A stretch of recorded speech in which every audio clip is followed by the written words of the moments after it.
ఈ చిన్నబ్బాయి అనుకోకుండా ఒక రాయిని చూస్తాడు. ఆ రాయిని చూసి వాళ్ళ నాన్నతో చెప్తూ ఉంటాడు.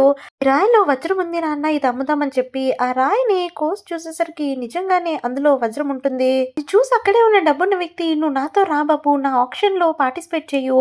అప్పుడు ఖచ్చితంగా నేను డబ్బున్న వాడిని ఇంకా అవుతాను" అని చెప్పేసరికి ఆ అబ్బాయి, "ఆ రాయిని తీసుకోండి అంకుల్" అని చెప్తాడు. ఆ రాయి మీద వేలం పాటేసి ఆ రాయిని ఎలా అయినా దక్కించుకుంటాడు.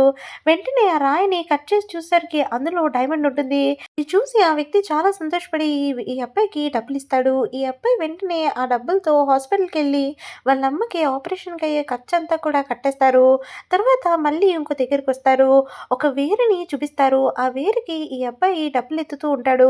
కానీ వాళ్ళ నాన్న చెప్తాడు, "మనకు సరిపడా డబ్బులు లేవు. మనం వద్దు" అని చెప్పి అంటూ ఉంటాడు. "ఆ డబ్బున్న ఆయన్ని గెలవనివ్వు" అని చెప్తాడు. అప్పుడు ఈ చిన్న బాబు ఆ పక్కనున్న అమ్మాయికి చెప్తాడు, "ఎలా అయినా ఈ వేరుని సొంతం చేసుకో" అని చెప్పి. దాంతో ఆ డబ్బున్న ఆయనకి ఇంకా ఇంకా కోపమొస్తుంది. కానీ ఆ అబ్బాయి మాత్రం ఆ అమ్మాయితో మళ్ళీ మళ్ళీ చెప్తాడు, "ఖచ్చితంగా ఈ వేరుని సొంతం చేసుకోండి. ఎంత ఖర్చయినా పర్లేదు.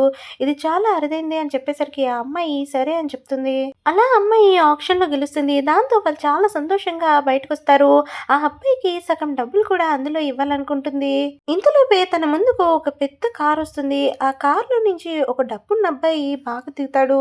దిగి వెంటనే ఈ అమ్మాయి ముందుకొచ్చి ఈ అమ్మాయికి ఒక రింగ్‌ని ప్రెజెంట్ చేస్తాడు.